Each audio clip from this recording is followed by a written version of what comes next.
बहुत दिन से जन सुराज अभियान चल रहा है, 2-2.5 वर्ष से चल रहा है। हम लोग पूछ रहा है जल कहिया बनेगा, तो आज जल बनाने के लिए आप जुटे हैं। तो एक बार स्वागत कीजिए, ऊपर वाले का शुक्रिया अदा कीजिए। चुनाव आयोग की तरफ से जन सुराज को आधिकारिक तौर पर जन सुराज पार्टी के तौर पर स्वीकार कर लिया गया।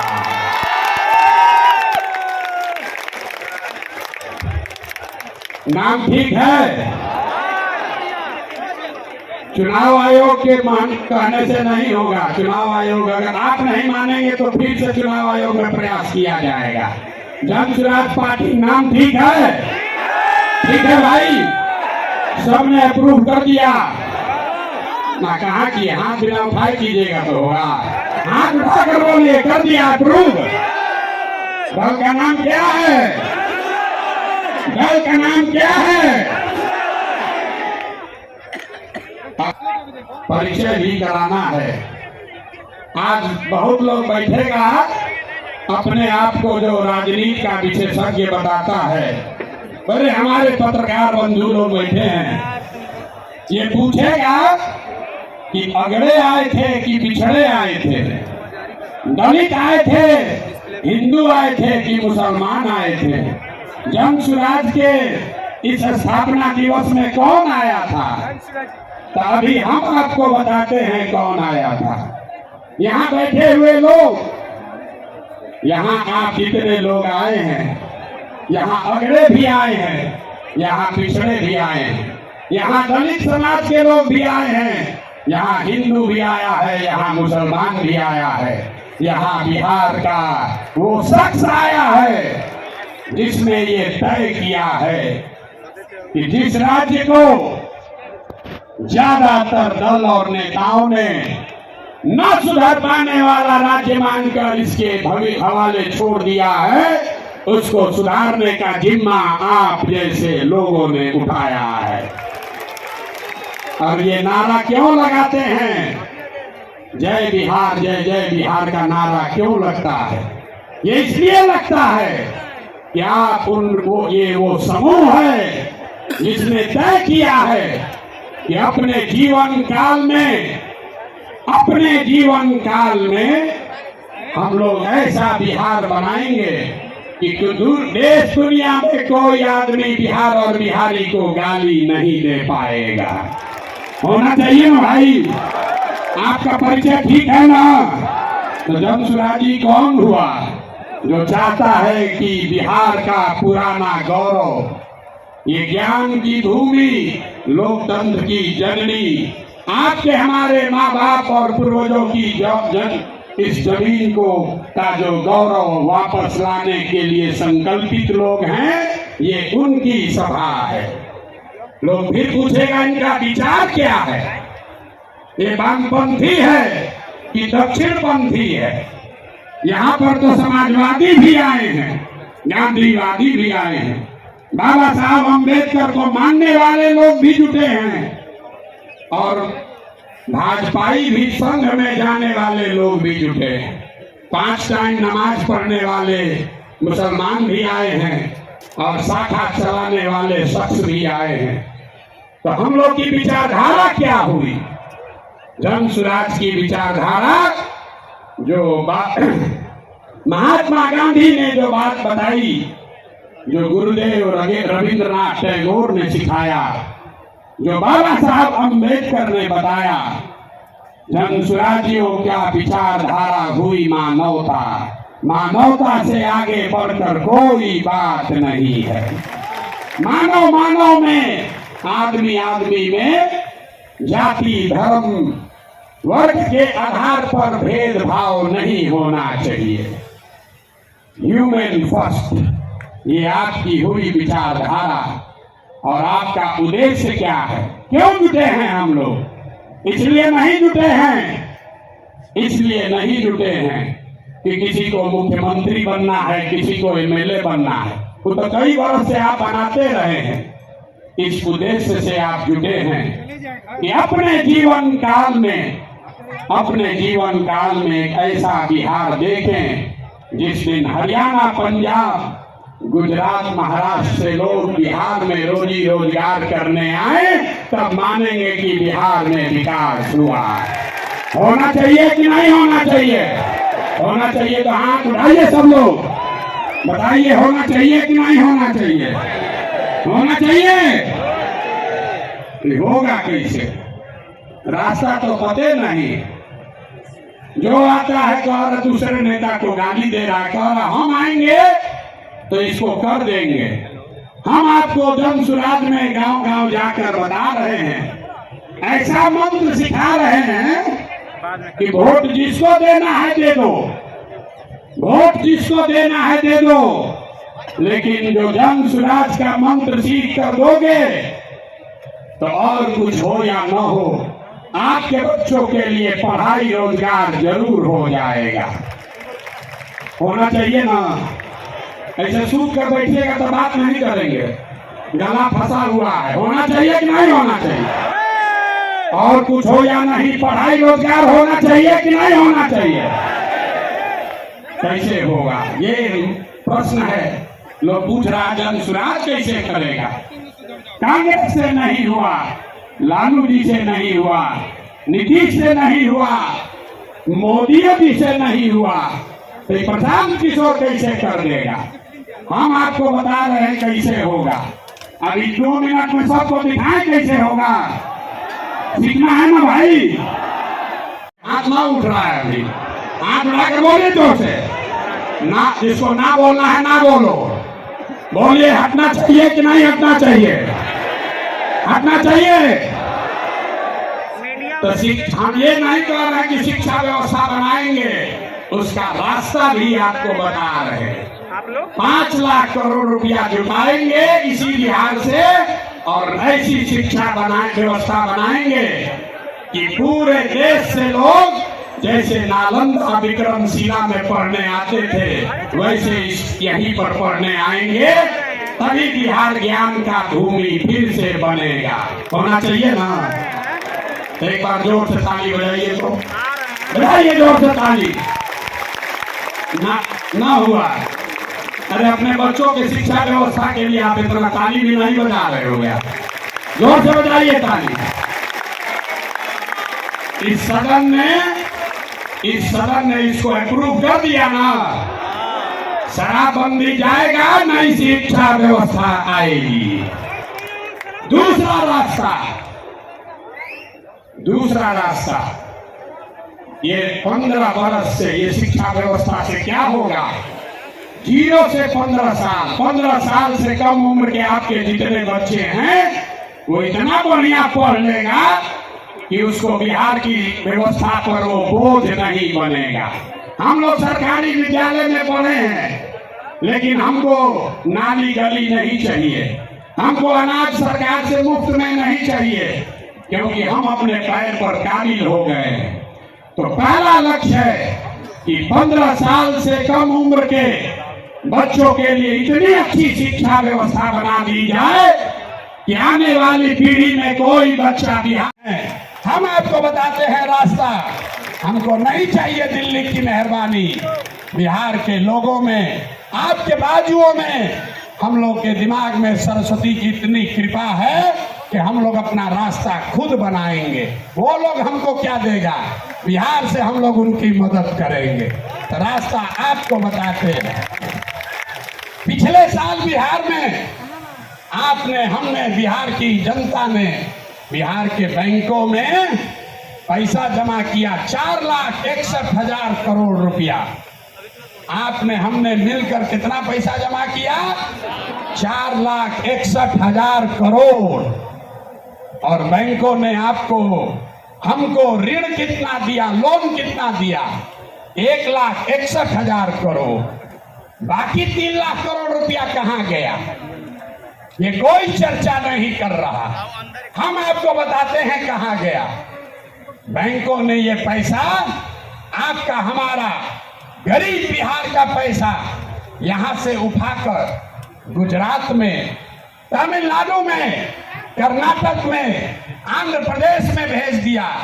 रिजर्व बैंक का आंकड़ा है, वो कहता है कि बिहार में अगर 100 रुपया लोग जमा करते हैं बैंक में तो बैंक वाला 40 रुपया वापस लोन देता है, और गुजरात में अगर गुजराती 100 रुपया बैंक में जमा करता है तो उसको 90 रुपया वापस लोन मिलता है।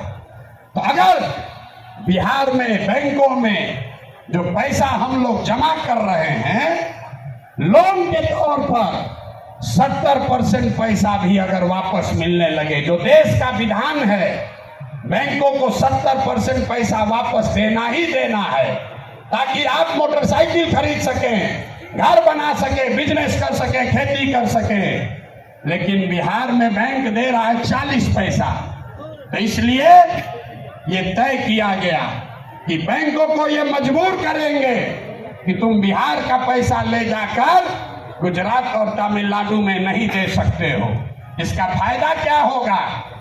हर साल 2.5 लाख करोड़ रुपया, ध्यान रखिए, हर साल 2.5 लाख करोड़ रुपया बिहार के युवाओं को, यहाँ के किसानों को, यहाँ के महिलाओं को रोजी रोजगार करने के लिए लोन के तौर पर 4% सालाना ब्याज पर दिया जाएगा, ताकि हर आदमी अपने अपने घर में रोजी रोजगार कर सके।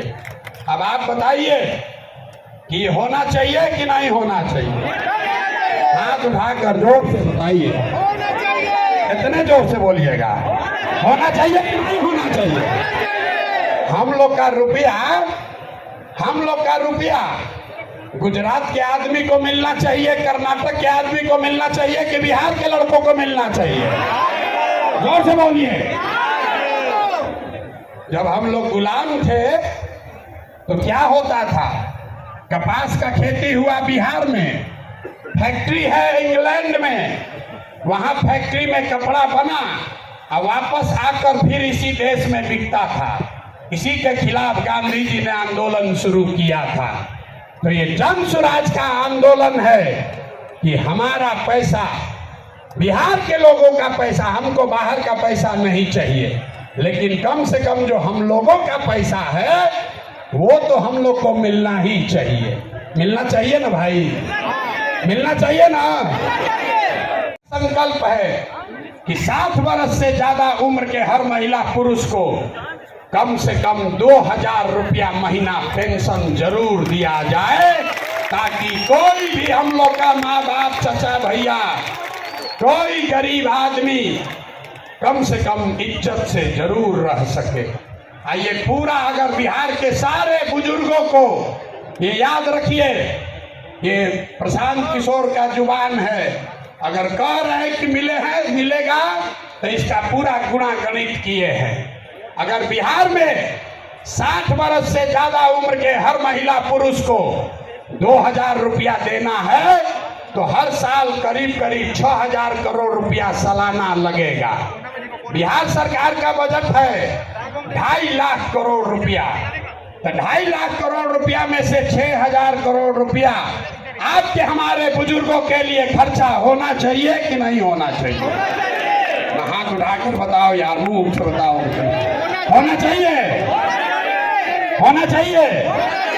तो तीनों स्कीम पास कर दिए ना, तीनों स्कीम पास कर रहे हैं ना, ये तीनों स्कीम पास हुआ ना, तो बच्चे का जीवन सुधरा पढ़ाई से, युवाओं का जीवन सुधरा पूंजी से, बूढ़ों का जिंदगी सुधरा 2000 रुपया पेंशन से, बच गए हमारी महिलाएं और किसान। यहाँ का किसान बहुत परेशान है। नीतीश कुमार आजकल एक नया रोग छोड़े हैं, सर्वे करा रहे हैं, घर घर में गोली चलवा देगा। भाई बहन, चचा भतीजा, बाबूजी भैया सब में मारा मारी करवा दिया है। कराया है कि नहीं कराया है? अपना खतियान निकालने के लिए लोगों को 2-2, 4-4 हजार रुपया घूस देना पड़ रहा है।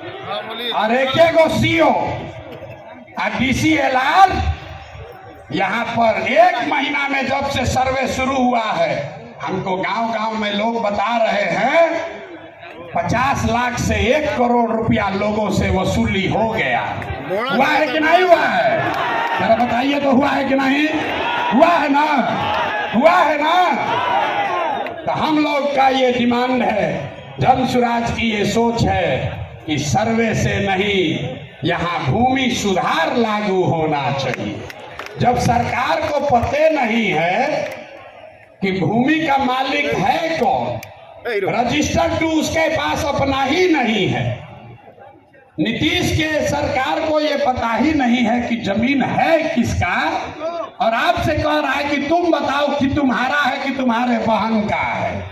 ये देखिए नीतीश कुमार को। तो इसलिए किसानों की बदहाली दूर करने के लिए जन स्वराज का संकल्प है कि 5 बरस लगेगा, लेकिन यहाँ पर पूरी तरीके से भूमि सुधार लागू किया जाएगा ताकि जमीन की प्रोडक्टिविटी को, ओनरशिप को ठीक किया जा सके।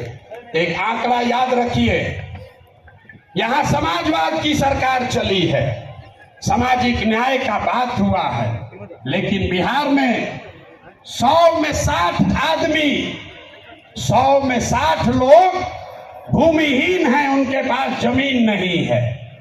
पूरे देश में 100 में सिर्फ 38 आदमी के पास जमीन नहीं है, लेकिन बिहार में भूमि सुधार लागू नहीं होने की वजह से 100 में 60 आदमी भूमिहीन है।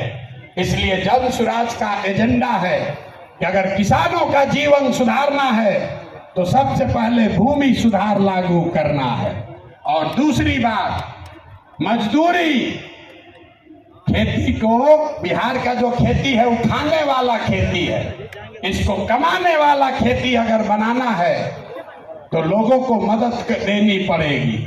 गांव देहात में हम लोग क्या कहते हैं, लोग कहता है कि भैया कटिया करने आए हैं, कमाने के लिए लुधियाना जाएंगे, रोपनी करने आए हैं, कमाने के लिए गुजरात जाएंगे।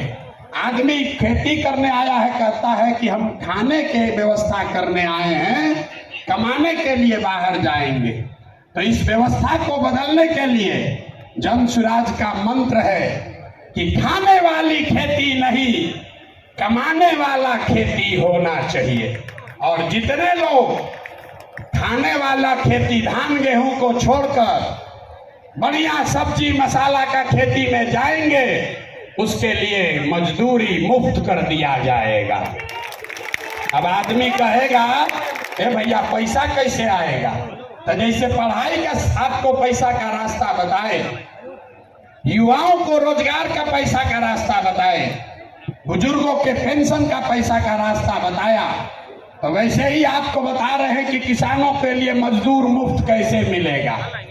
बिहार सरकार को हर साल अगर हम चाहें तो 10,000 करोड़ रुपया हम लोग को मनरेगा के तहत मिल सकता है।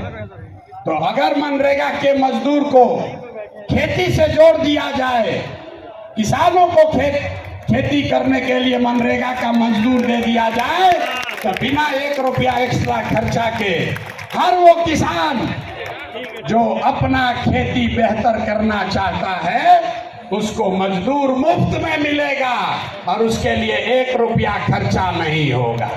नुकसान किसका होगा?